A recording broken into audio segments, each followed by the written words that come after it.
Hi అండి, అందరికీ నమస్కారం. ఇంటి గడపను సింహద్వారమని, లక్ష్మీ ద్వారమని, ద్వారలక్ష్మి అని కూడా అంటారు.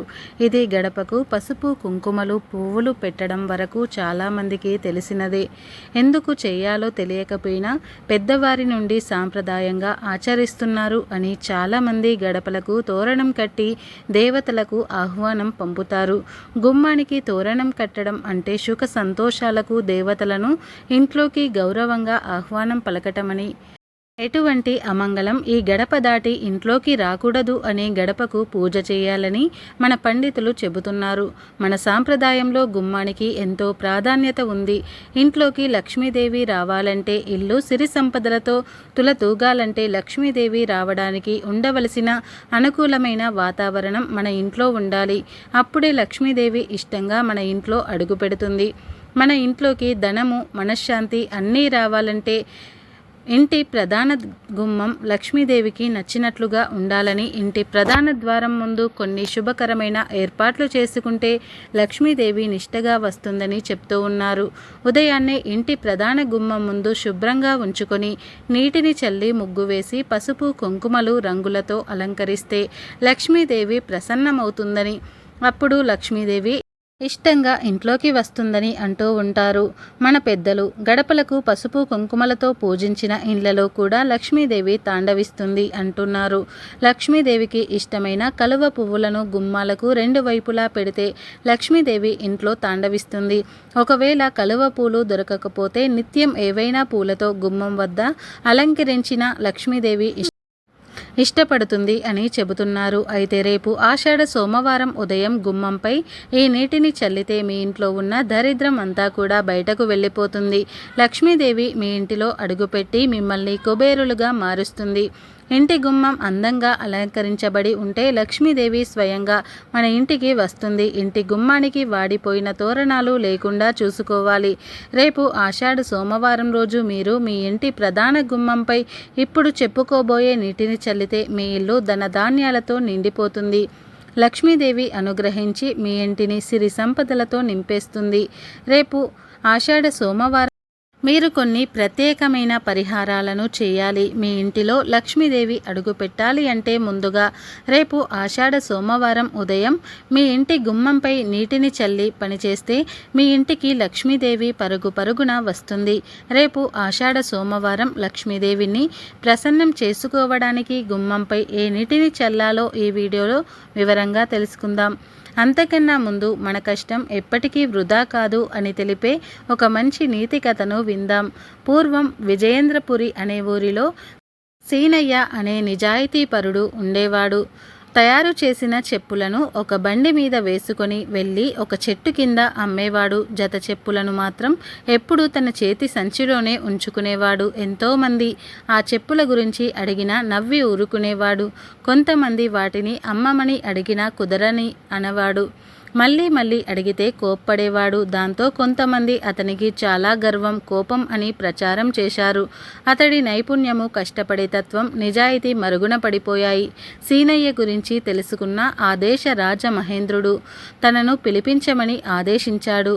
మంత్రి భటులతో తన వద్ద ఉన్న పాదరక్షకులు మొత్తం అన్నిటితో సహా రమ్మని మహారాజు గారి ఆదేశంగా చెప్పి తీసుకురమ్మన్నాడు. వెంటనే సీనయ్య తన వద్ద ఉన్న పాదరక్షలు అన్నీ కూడా ఒక సంచిలో వేసుకొని కోటలోనికి బయలుదేరాడు. అక్కడ లోపలికి వెళ్ళగానే నమస్కారం మహారాజా, నా పేరు సీనయ్య, నన్ను పిలిపించారట అని వినయంగా అడిగాడు. దానికి రాజు, చూడు సీనయ్య, పాదరక్షలు తయారీలో నీకు మంచి నైపుణ్యం ఉన్నదని విన్నాను. మీ దగ్గర ఉన్న వాటిలో నాకు నచ్చినవి తీసుకుంటాను, వాటిని చూపించు అన్నాడు. అలాగే మహారాజా అంటూ సంచిలోని పాదరక్షలను అన్నీ చూపించాడు మహారాజుకు. వాటిల్లో ఏ ఒక్కటి నచ్చలేదు. సీనయ్య సంచిని చూసి అందులో ఏమున్నది అని అడిగాడు. చెప్పులు అని అతడు సమాధానం ఇవ్వడంతో వాటిని చూపించు అని అడిగాడు రాజు. అది మహారాజు అంటూ సీనయ్య ఇష్టంగానే వాటిని చూపగా, ఓహో, ఇవి చాలా బాగున్నాయి, వీటిని నేను తీసుకుంటాను అనటంతో ఆ చెప్పులను రాజుగారికి సీనయ్య ఇచ్చేశాడు. ప్రతిఫలంగా 100 బంగారు నాణాలను ఇవ్వబోయాడు. అప్పుడు సీనయ్య, మహారాజా, ఈ చెప్పులకు అంత విలువ ఉండదు, 10 నాణాలు సరిపోతాయి అన్నాడు. ఎవరైనా డబ్బులు అధికంగా ఇస్తూ ఉంటే ఎగిరి గంతేస్తారు, కానీ నువ్వు నీ కష్టానికి తగిన ప్రతిఫలం మాత్రమే ఇమ్మంటున్నావు. అది నేను నిజాయితీగా నీకు బహుమతిగా నేను ఇస్తున్న ఈ 100 నాణాలను కాదనకుండా తీసుకో అన్నాడు మహారాజు. ఆ బహుమతికి సంతోషించాలో లేక తన వద్ద ఎప్పటి నుంచో ఉంటున్న చెప్పులు రాజుగారు తీసుకున్నందుకు బాధపడాలో అతడికి అర్థం కాలేదు. చేసేది లేక అక్కడి నుంచి ఇంటి దారి పట్టాడు సీనయ్య. దిగులుగా ఇంటికి వచ్చిన సీనయ్యను చూసి భార్య సుగుణమ్మ, ఎందుకు అంత నిరుత్సాహంగా ఉన్నారు? రాజుగారు చెప్పులకు ధనమేమీ ఇవ్వలేదా అని అడిగింది. లేదు లేదు, బాగానే ఇచ్చారు, ఇదిగో బంగారు నాణేలు అని భార్యకు ఇవ్వగా వాటిని చూడగానే ఆమె ముఖం వెలిగిపోయింది. మరి మీరు ఎందుకంత దిగాలుగా ఉన్నారు అని మళ్ళీ ప్రశ్నించండి. నేను రోజు నా వద్ద ఉంచుకునే ఆ 2 చెప్పులను మహారాజు కావాలన్నారు. ఆయన మీద గౌరవంతో ఇచ్చేశాను అని బాధగా చెప్పాడు. ఆ చెప్పులు పోతే అలాంటివే ఇంకో జత చేసుకోవచ్చు అని అన్నది. నా బాధ నీకు అర్థం కాదులే అని అంటూ అక్కడి నుంచి వెళ్ళిపోయాడు సీనయ్య. 2 రోజుల తర్వాత రాజుగారి దగ్గర నుంచి మళ్ళీ కబురు రావడంతో తన వద్ద ఉన్న చెప్పులన్నింటినీ కూడా సంచిలో వేసుకొని వెళ్ళాడు సీనయ్య. ఇంతకుముందు తీసుకున్న చెప్పులు చాలా బరువుగా అనిపిస్తున్నాయి, వాటిని తిరిగి తీసుకొని తేలికగా ఉండే చెప్పులు ఇవ్వు అన్నాడు మహారాజు. ఆ మాటలు విని సీనయ్యకు ప్రాణం లేచి వచ్చినట్టుగా అనిపించింది. ఆ 2 చెప్పులను తీసుకొని సంతోషంగా తన చేతి సంచిలో పెట్టుకొని ఇటీవల తను తయారు చేసిన మొత్తంని అందమైన జతను రాజుగారికి చూపించాడు. రాజు వాటిని తీసుకొని నువ్వు ఎంతో నైపుణ్యం కలిగిన వాడివి అని పొగిడి మరో 100 బంగారు నాణాలు ఇవ్వబోయాడు. క్షమించండి మహారాజా, మీరు ఇంతకు ముందు నాకు 100 బంగారు నాణాలు ఇచ్చారు, అవి సరిపోతాయి అనటంతో నీ నిజాయితీ, నీ మంచితనమే నీకు శ్రీరామ రక్ష అని అభినందించాడు. సీనయ్య, మీ సంచిలో ఉన్న చెప్పుల జతను ఎవరికి ఇవ్వమని తెలిసింది, మరి నేను అడగగానే ఇచ్చావేంటి అని మహారాజు అడిగాడు. మహారాజా, మీరు మా రాజ్యాధినేత, నేను తయారు చేసింది ఏదైనా మీకు ఇవ్వడం రాజధర్మం, అది నాకిష్టం లేకపోయినా సరే అందుకే ఇచ్చాను అని బదులిచ్చాడు. అతను నీ రాజ్యభక్తికి మెచ్చాను, ఇంతకీ అందులో ఏముంది, ఎవరికి ఇవ్వకపోవడానికి కారణం ఆశ్చర్యంగా అడిగాడు రాజు. మహారాజా, నేను ఈ వృత్తిని ప్రారంభించినప్పటి నుంచి కష్టపడి సంపాదించిన ధనంలో కొంత ఈ చెప్పుల్లో దాచుకున్నాను. ఈ విషయం కనీసం నా భార్యకు కూడా తెలియదని ఇవ్వలేదు అని అసలు విషయం చెప్పాడు సీనయ్య. శభాష్, నీ ముందు చూపు, నీ రాజ్యభక్తి, మీ ముందు చూపు నాకు బాగా నచ్చాయి. నువ్వు కష్టపడి సంపాదించిన డబ్బు కాబట్టి ఆ చెప్పులు మళ్ళీ నీ దగ్గరకే చేరాయి. తన కష్టం ఎప్పటికీ వృధా కాదు అని ఈ బంగారు నాణేలను ఇచ్చి పంపించాడు రాజు. సంతోషంతో ఇంటికి చేరాడు సీనయ్య. ఇక వీడియోలోకి వస్తే, రేపు ఆషాఢ సోమవారం ఉదయాన్నే ఈ పరిహారం చేయాలి. ముందుగా ఇంటిని శుభ్రం చేసి వాకిట్లో ముగ్గు వేసి స్నానం చేసి మంచి దుస్తువులను ధరించాలి. ఇప్పుడు ఒక గ్లాసులో మంచినీటిని పోయండి. అందులో 2 చుక్కల రోజ్ వాటర్ను కానీ అత్తరును కానీ వేయండి.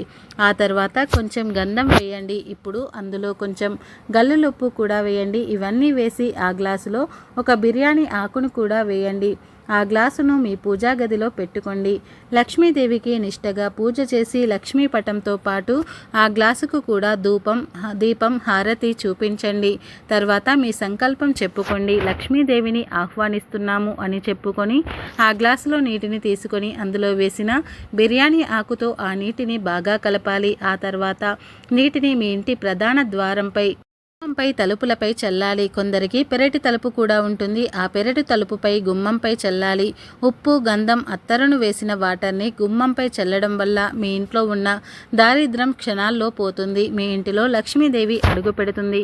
మీరు ఎప్పుడైతే సువాసన వచ్చే నీటిని గుమ్మంపై చల్లుతారో అప్పుడు మీ ఇల్లు చాలా పవిత్రంగా మారిపోతుంది. ఈ పరిహారం ఆడవారు చేయొచ్చు, మగవారు కూడా చేయవచ్చు. ఎవరైనా సరే నిష్టగా నమ్మకంతో చేయాలి. ఈ నీటిని గుమ్మంపై చల్లిన తర్వాత మిగిలిన నీటిని ఏదైనా చెట్టు మొదట్లో పోసేయండి. డ్రైనేజీలో పోయకూడదు. అలా చేస్తే మీరు చేసిన పరిహారానికి ఫలితం దక్కదు. ఎందుకంటే నీటిని మనం లక్ష్మీదేవితో పూజించడం జరిగింది. ఈ నీటిని అనుగ్రహం ఉంటుంది. ఆ నీళ్లు మనం ఎప్పుడైతే పూజించామో అవి చాలా పవిత్రంగా మారుతాయి కాబట్టి నీళ్లు మిగిలితే చెట్లు మొదట్లో పోయండి, కానీ సైడ్ డ్రైనేజీలో మాత్రం పోయకండి.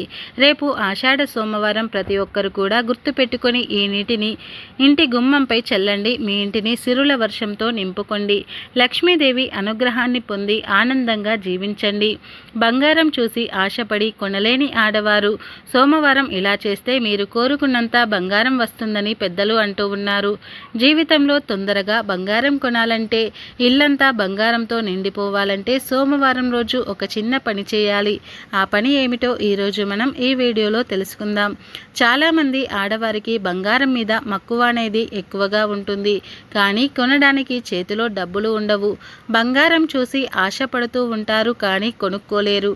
పక్కింటి వారు, పొరుగింటి వారు బంగారం కొంటున్నారని బాధపడుతూ ఉంటారు. ఇలా కాకుండా మీరు కొందామనుకున్న బంగారం కొనడానికి సరిపడా డబ్బు చేతికి రావాలంటే సోమవారం ఒక చిన్న పరిహారం చేయాలి. సోమవారం రోజు స్త్రీలు చక్కగా ఉదయమే నిద్రలేచి శుచిగా స్నానం చేసుకోండి. పార్వతీ పరమేశ్వరులకు పూజ చేయండి.